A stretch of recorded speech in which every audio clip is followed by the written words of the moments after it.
Bienvenue dans le niveau 28 de la série The Eternaut. Aujourd'hui, on passe au niveau qui s'appelle Gatekeeper 3. Et le but est de, comme les deux autres niveaux Gatekeeper, de devenir un entrant. Donc faire en sorte que la variable entrant soit de la même valeur que ton adresse. Alors, le site nous donne 3 indices, à savoir se rappeler de ce que retournent les fonctions de bas niveau, de faire bien attention à la sémantique, et enfin de comprendre comment le stockage marche sur Ethereum. Maintenant, on va passer à l'analyse du code. Donc j'ai pris des screenshots sur Excalibur pour faire des petits dessins dessus. Donc le contrat simple trick définit une variable target du type gatekeeper tree. Ensuite, une adresse trick de type adresse. Et enfin, une adresse password de type win256 qui a de la visibilité private, donc privée, et qui est initialisée à la valeur du block.timestamp. Ensuite, le constructeur permet de définir la valeur de target par l'adresse passée en paramètre. Et ensuite, on transforme cette adresse, donc tiré du bas target, en une instance de gatekeeper tree. Ensuite, il y a la fonction check password qui prend en paramètre un win256 et qui est appelé tiré du bas password. Si tiré du bas password est égal à password, alors la fonction retourne true. Et sinon, password prend la valeur du block.timestamp et la fonction retourne false. Trick init permet de changer la valeur de trick par l'adresse de ce contrat-là, donc de simple trick. Puis la dernière fonction de ce contrat est tricky trick et qui permet de mettre, d'appeler la fonction getAllowance de target en passant en paramètre password si la condition adresse de 10 égale message.sender et adresse de 10 est différent de trick est validée. C'est-à-dire que si l'adresse de ce contrat-là est égale au message.sender et que l'adresse de ce contrat-là est différente de l'adresse de trick, alors on passe et on exécute cette fonction. Maintenant, le deuxième contrat est le contrat gatekeeper tree. Il définit 4 variables, dont la première est une adresse owner. La seconde variable est une adresse aussi appelée entrant. Donc c'est cette variable-là qu'on doit mettre à la valeur de notre adresse. Ensuite, il y a une variable alloEntrance qui est un booléen. Et enfin, une variable trick qui est de type simple trick, du contrat simple trick. La première fonction du contrat est la fonction constructor avec un 0 à la place du O. Et elle permet de définir owner par la valeur du message.sender. Ensuite, les 3 prochains modifiers sont les 3 gates, donc les 3 barrières du niveau. Le premier contient 2 require. Le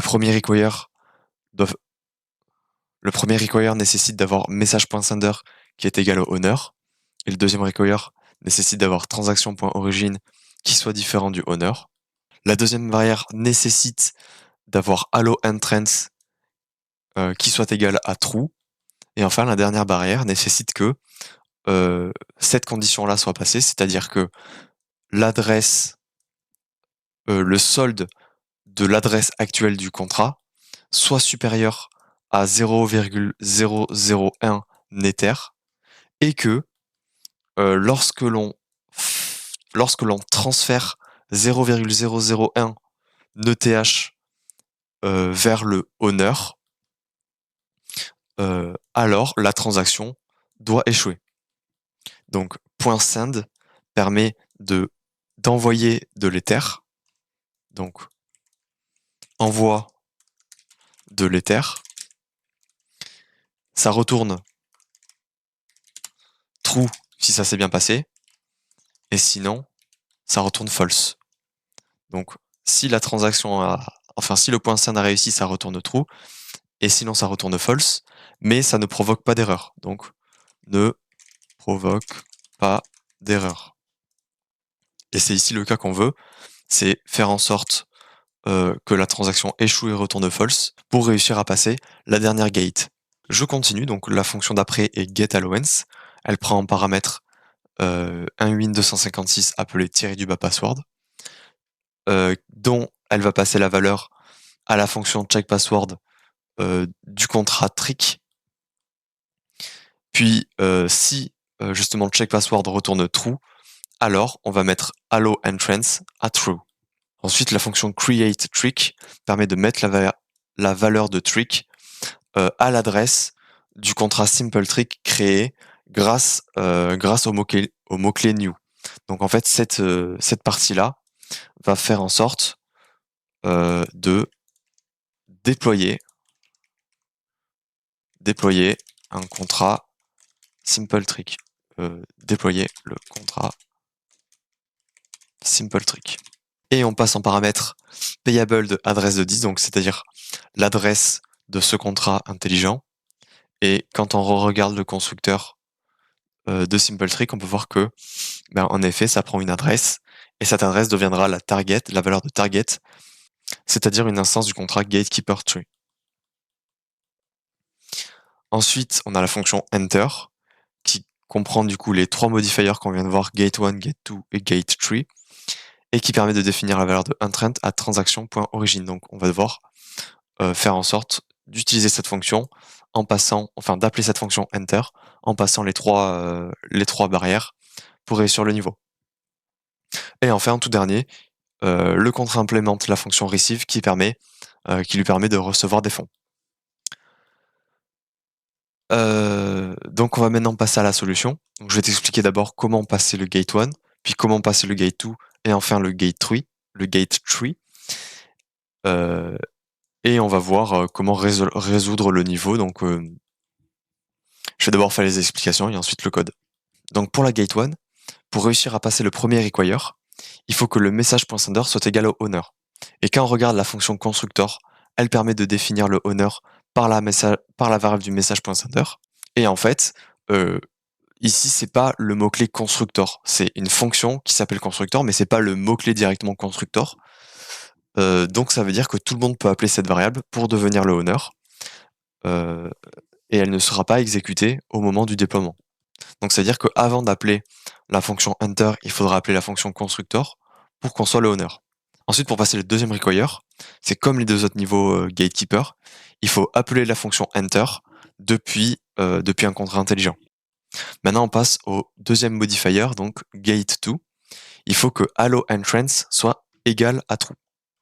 Et quand on descend un petit peu, on peut voir qu'ici, la fonction getAllowance nous permet de passer allow_entrance à true. Et pour réussir à exécuter cette ligne-là, il faut d'abord passer la condition, juste avant. Et pour passer la condition, du coup, quand on regarde la fonction checkPassword du contrat intelligent trick, on peut voir que ça retourne true dans le cas où le paramètre password passé en argument est égal à la valeur de la variable password. Donc, il faudra au préalable trouver la valeur de password. J'en profite juste pour te dire que j'ai sur mon notion qui permet d'avoir la solution à l'écrit, j'ai utilisé une autre solution. En fait, on va voir juste après que la méthode pour récupérer le password ici sera différente que celle que j'ai fait à l'écrit dans le notion. Et au passage, je tiens à te dire aussi que j'ai fait une flashcard, une ou plusieurs flashcards, je me rappelle plus, sur le lien Brainscape dont tu peux accéder, que tu peux accéder dans la description. Voilà, donc on va continuer l'analyse du code.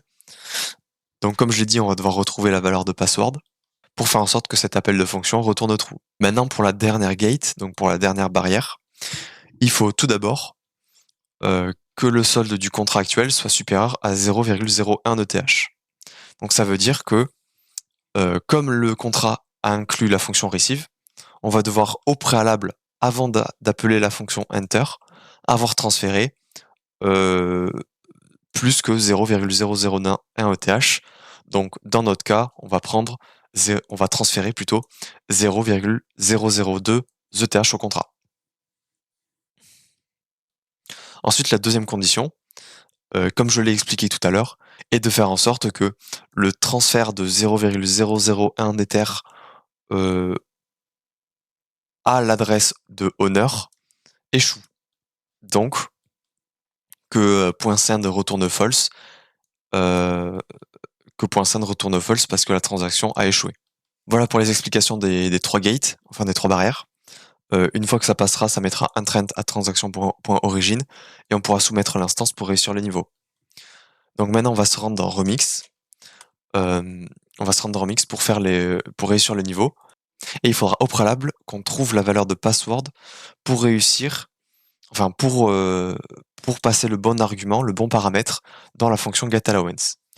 Donc, quand on regarde password dans le contrat SimpleTrick, on peut voir que c'est la 3e variable et que du coup sa valeur sera stockée dans le slot numéro 2 parce que là ici target c'est une adresse, donc target est une instance de gatekeeper tree, mais on peut représenter sa valeur comme une adresse dans le slot 0 et une adresse est sur 20 octets, donc la valeur d'après qui est aussi sur 20 octets ne rentrera pas dans le slot 0, donc elle sera dans le stock 1, donc trick sera dans le slot 1 et 1.8.256 ne pourra pas rentrer dans les 12 octets restants du slot 1, donc donc la variable password sera dans le slot 2.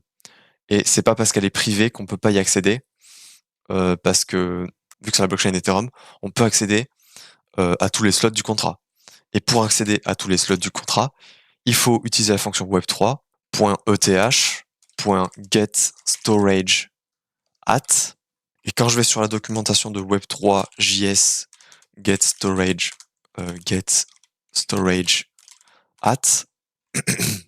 on pourra voir les arguments que la fonction prend en paramètres. Donc, si je vais dans getStorage,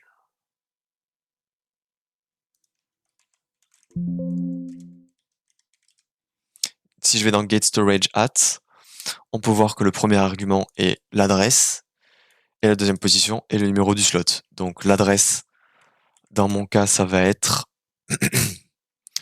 le contrat SimpleTrick qui est dans la variable trick. Sauf que si on fait ça, donc si je fais await contract.trick au slot 2, j'ai oublié de mettre un await, ça nous retourne 0 parce qu'en fait ici la variable de trick est égale à 0. Donc si je regarde, si je fais juste await contract.trick, ça me retourne 0. Donc il faut d'abord déployer le contrat trick grâce à la fonction createTrick, puis on pourra obtenir la variable du password en faisant cette fonction. Voilà pour les explications. Donc maintenant, je vais réellement aller dans Remix et on va faire le contrat intelligent. J'ai juste gardé les 2 premières lignes comme d'habitude pour ce contrat intelligent. Je mets la version de Solidity à 0.8.23 et maintenant on va pouvoir passer à la rédaction du contrat. Donc on va l'appeler passGate keeper tree. Le contrat va devoir appeler la fonction entrant du niveau. Donc non, la fonction enter plutôt. Donc je vais aussi appeler la fonction enter dans ce contrat-là. External parce qu'on veut juste l'appeler depuis l'extérieur. Elle prendra en paramètre une adresse qu'on va appeler gate keeper tree address. Ça nous permettra de passer directement en paramètre dans la fonction enter l'adresse de gatekeeper tree pour appeler le contrat. Donc je vais commencer par la dernière ligne. Donc il faudra transformer l'adresse en une instance de gate du contrat gate keeper tree. Donc je vais passer l'adresse à gatekeeper tree et je vais la mettre le résultat de ça dans une variable de type gatekeeper tree, que je vais appeler gatekeeper tree. Voilà, donc là on a le contrat et je vais mettre en tout dernier, j'ai oublié le point virgule, et je vais mettre en tout dernier gatekeeper tree.enter.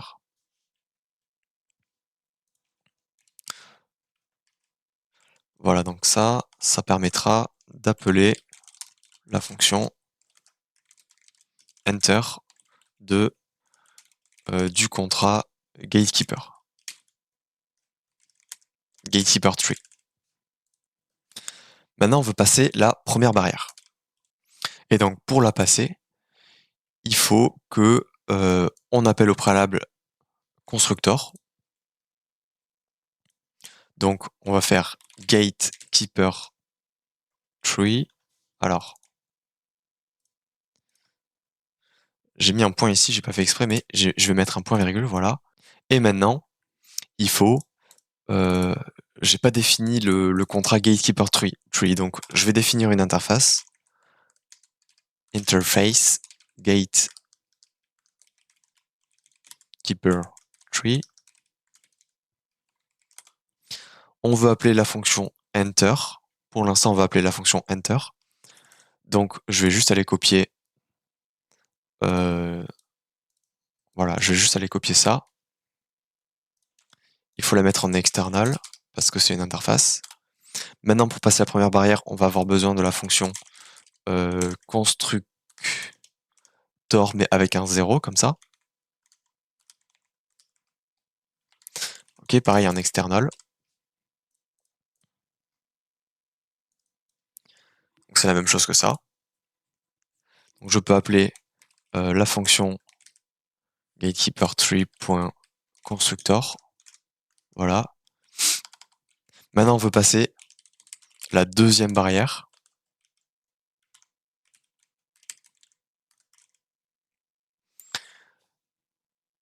Donc pour cela, on veut mettre allow entrance à true.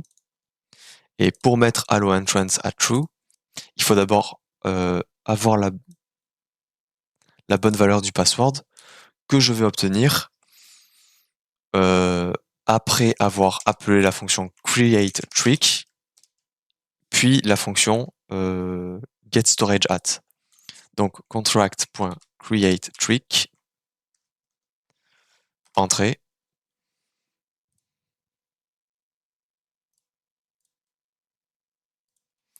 Je confirme et je prépare la transaction d'après, donc c'est-à-dire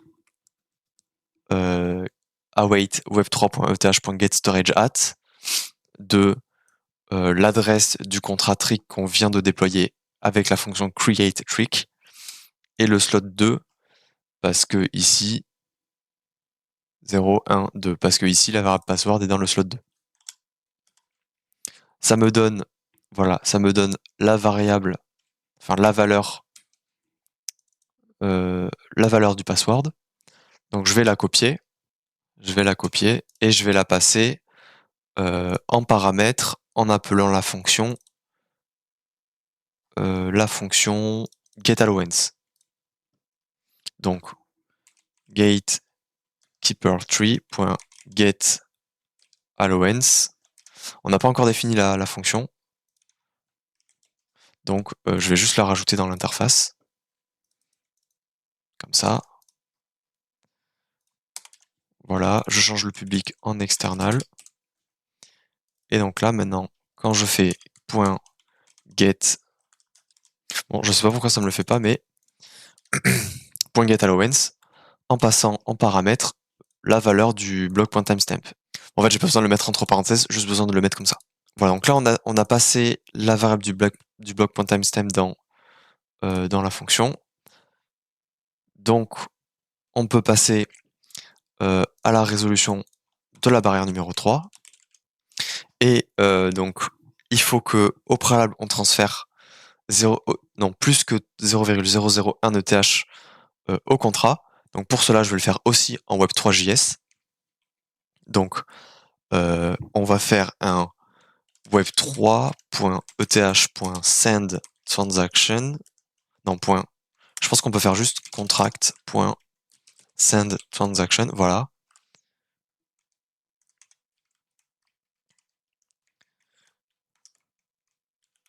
En from, je vais mettre player parce que ben c'est nous qui allons transférer les fonds. Et on met en value le montant qu'on veut transférer. Donc, dans notre cas, ça va être from non two way. Voilà, two way de 0,0.001 ETH. Parce que si je copie cette fonction et que je la colle ici, j'ai oublié juste de le mettre entre, voilà, de le mettre entre, sous forme de chaîne de caractères, on peut voir que ça nous retourne un montant en way à partir du nombre en ETH. Donc, comme je l'ai dit tout à l'heure, il faut que ce montant soit supérieur à 0,001. Donc, dans notre cas, on va transférer 0,02. 0.002. Voilà. J'exécute la transaction, donc le contrat aura ensuite assez de fonds pour passer la première condition de la barrière numéro 3. Maintenant, pour faire en sorte d'échouer le point send ici à honneur, ben en fait, on sait que honneur, ça va être le contrat intelligent qu'on va faire ici, parce que c'est lui qui exécute la fonction constructor. Donc, il faut qu'il implémente une fonction receive, et cette fonction, il faut qu'elle échoue, donc c'est-à-dire qu'il faut qu'elle revert. Et pour cela, on peut faire juste revert entre parenthèses. Voilà, donc finalement, on n'avait pas de code à mettre directement dans la fonction enter pour passer le... Enfin, dans la fonction enter qu'on vient de faire pour passer la troisième barrière. Donc maintenant, ben, on va pouvoir déployer le contrat passGatekeeper tree. Donc je vais sauvegarder et je vais le déployer.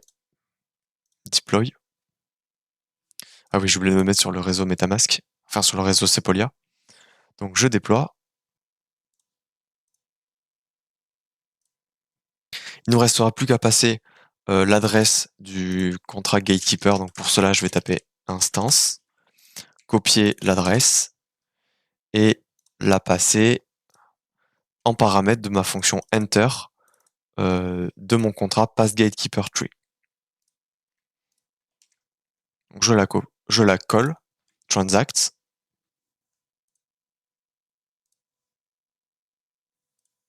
Et maintenant, on peut regarder qu'on est bien le entrant en faisant contract.entrant comme ça, avec un await. Et voilà, on peut voir que là, ici, on est bien le entrant parce que l'adresse ici égale à l'adresse de player. Ça veut dire que je peux soumettre le niveau et le compléter. Pendant que la transaction